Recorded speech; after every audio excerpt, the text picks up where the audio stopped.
Hey gang, Tom Saban coming to you again from the Southern Command Center of the University of Illinois Tech School from my remote office in Maryville, Illinois. Hope this finds you well.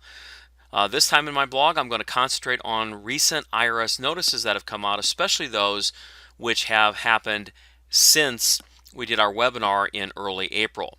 Now, I believe most of you know that the filing season was changed. That's the language that I've used both in blogs and the webinar to July the 15th. That's both the date for filing and the date for filing extensions and the date for payments to be due. But there was some other clarification that needed to be done with regard to these due dates.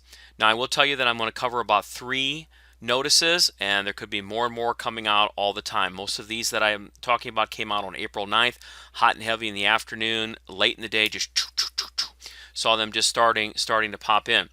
I will mention as a reminder that most of the due date changes reflect around April 15th. So I know I mentioned in previous blogs and also in the webinar that we did that the March 15th date, which I know was March 16th because the 15th was on a weekend, was not changed. So those partnership and S corporation returns that were due on March 15th or 16th, if you didn't get an extension filed, they're now late. And we could be looking at a $205 a month penalty per shareholder or partner, so we want to go ahead and get those filed as quickly as possible if you happen to miss filing the extension. So if we'll bring up the first slide here, we'll talk about IRS Notice 2020-22, and we also give you the web link for those of you who like to read notices, and I'll power to you if you love to. What this does is give clarification in the Families First Act. So if you remember from the webinar, you might want to go and do a video replay on our webinar if you didn't get a chance to participate in it. Under the Families First Act, if an employer is providing paid sick leave to those who are impacted by the coronavirus, the employer can in fact retain the payroll taxes that they were scheduled to deposit and in essence compensate themselves for the payroll that they're putting out, so they don't have to make the tax deposits. IRS Notice 2020-22, lots of twos in there, basically clarifies that those employers shall not be subject to late deposit penalties because they were retaining this money and it was being used under the Families First Act, which was that first law. Actually, it was the second law that came out under this three-legged stool of different acts that came out between February and the end of March of this year. So this again will give clarification to the fact that the employer should be exempt from late deposit penalties because they retained those payroll taxes in order to meet the rules under the Families First Act credit. We mentioned that it's for the period April 1st to December 31st of 2020, and then again it ensures the employers that they won't be subject to a penalty. I would expect 941 forms to be updated at some point to reflect this as well, beginning with the second quarter, since this goes into effect on April the 1st. So that would be one to keep in mind. The next notice is Notice 2020-2023. 2020-23. Easy for me to say.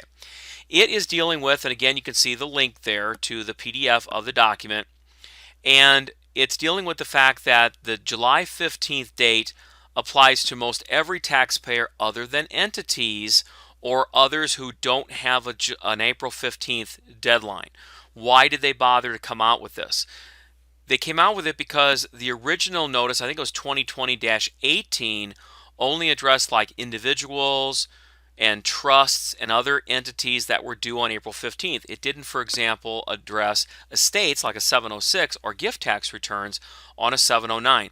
Anything with an April 15th due date has been changed. Take out April 15th like I've mentioned in previous blogs and in our webinar, and enter July 15th as the due date.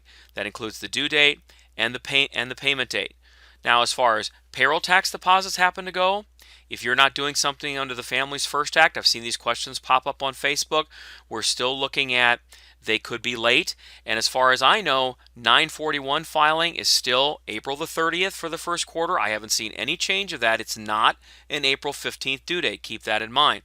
Also, if you're dealing with not-for-profits who operate on a calendar year, we have that May 15th due date. Without extension, those returns are due. So a couple of things that came out here in the notice, and you've got the slide up there in front of you, that filing extensions then also aren't going to be required until July 15th. So again, what did clients have to do on April 15th? Hopefully you didn't get bothered too much. I put out a lot of postings, like an automatic reply to my emails, letting people know that on April 15th, from a federal standpoint, there was nothing you had to do. Strike out April 15th, enter July 15th. But for those clients who still don't have things together, or we maybe didn't get to it, by July 15th, that's when you're going to file the automatic extension, that Form 4868. But caution, that is not going to give your taxpayers 6 months to file. It's going to give them 3 more months. We're still going to go to that October 15th final deadline unless we get another revenue procedure that changes it. But as we're talking today, there is no new RevProc, and an extension will get the taxpayer until October 15th. We also need to remind our clients that that extension is in time to file, not in time to pay. For those taxpayers who would have a balance due, they still would have interest calculating, but it would be from July 15th, not April 15th. So again, we have the dates changed.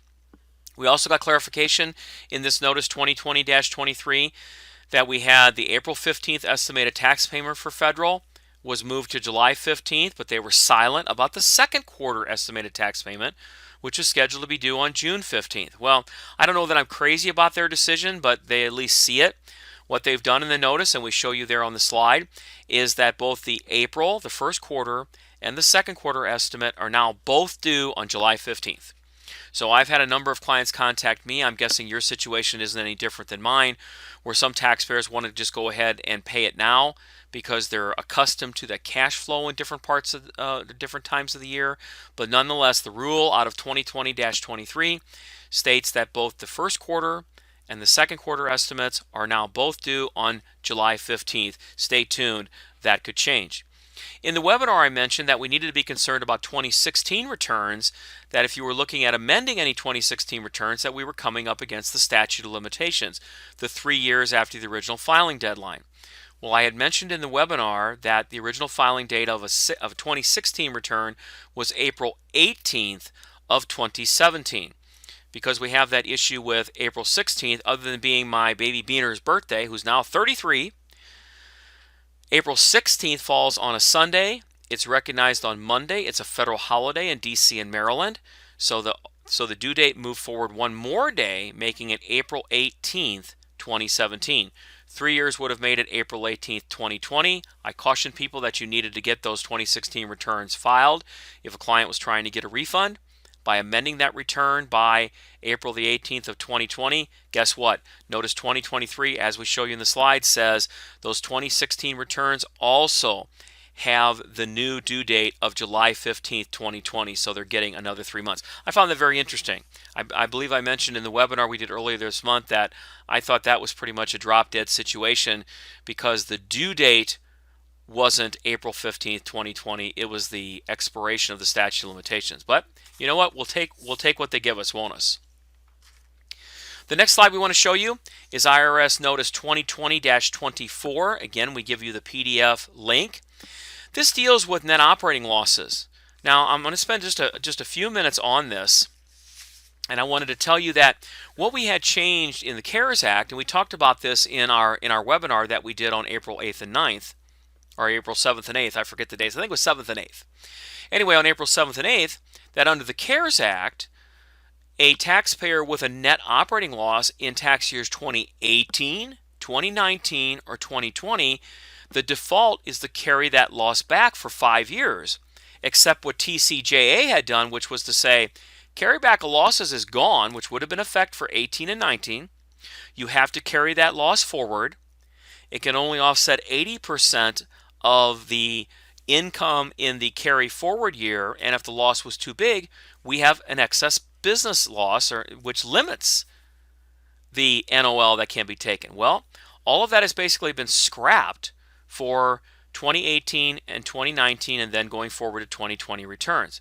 But in this provision, if you knew what the rules were prior to the enactment of TCJA, I think most of you would agree that if you were dealing with a 2016 or a 2017 return and your client had a net operating loss, the default was 2-year carryback. I always used to do 2 and 2, 2 and 20. 2-year carryback, 20-year carry forward. So I'm going to extrapolate that out to the CARES Act to say that the default decision, if you're going back and changing a 2018 return, amending a 2018 return, or in fact a 2019 return that may have been prepared before March 27th, the date of enactment of the CARES Act, when we go back and amend, the default treatment is going to be 5-year carryback. So the question becomes, how long do taxpayers have to, for example, say on that 2018 return, I'm happy that I've got an NOL, but I don't want to carry it back. I want to carry it forward. It used to be, again, pre-TCJA, that decision to forego carryback had to be done on a timely filed return. Well, 2018, no way it's going to be timely filed now, whereas the default carryback is on an originally filed return. See the difference? So the important thing was, in the CARES Act, I read that it said that it looked like you only had 120 days from the date of enactment, meaning from March 27th, 120 days, and we mentioned that on the slide, which would mean July 27th, to deal with a loss, an NOL on a 2018, and elect to forego carryback, in other words, to carry that loss forward. Well, 2020-24 clarifies and gives us some more time. If you look at the last bullet point, it says it changes the due date for the election to forego carryback. Remember, carryback is automatic unless you elect to forego it, and that typically had to be on a timely filed return. IRS will consider that to be timely filed if, in fact, and I took this right out of the pub, right out of the IRS notice. The due date, including extension, for filing the taxpayer's federal income tax return for the first taxable year ending after March 27th, 2020, which seems to me that would be next April, or by extension, October 15th, unless the due dates get changed again next year. So that's a help there in dealing with these new carry back provisions of NOLs. Find that very helpful. If you get the opportunity, I'll put a shameless plug in for our fall tax school. We have a chapter on net operating losses that I think would be worth spending some time with, because in fact we're dealing with what things looked like under TCJA and then amending a return to take into consideration the CARES Act. Might be very useful for you. One other tidbit I want to mention that's not a notice. It actually came out today. Today for me is April the 16th. I'm giving this to you. I just read this off of one of the guide wire things I get from IRS. It says, because of COVID-19, the IRS is not processing paper tax returns at this time. Wow. What about those amended returns we submit? I guess, they're going to keep the envelopes. I know this happened when we had IRS shutdown in the past. You might recall they retained the envelopes to go by the date as to which it was received, even though they were processing it later. And they don't have a date on this notice that I received. I don't know that I can call it a notice. It was attached to a guide wire report that I had. But nonetheless, the IRS is not processing paper returns, but I would get the correspondence and everything else that you're trying to get to IRS, get those submitted by the due dates you see on the correspondence or within the due dates for amending returns, because I do know, again, based on history with the IRS when they had shutdown in the past, that they'll go by the due date or the date that's stamped on that envelope. So be careful there. So a few notices. We're going to try to keep you posted. There's lots of things coming hot and heavy, isn't it? Hot and heavy. Tax season continues. Hopefully not 16 to 18-hour days like we used to have, but hang in there. We'll attempt to get you as much information as possible. We're watching the Facebook page carefully. Gino put up a link here too for those of you who maybe don't belong to the Facebook page. Doesn't cost anything, but join and see a lot of good information being shared from fellow practitioners. And I love the ones where they say watching. In other words, watching for comments on a question that somebody might post. So again, running a little bit long on this, but I wanted to get some more information out to you as we get it available. So stay safe. Don't forget about yourself. So from the Southern Command Center for the University of Illinois Tax School, for all of us here at Tax School, this is Tom O'Sabin saying goodbye for just a while.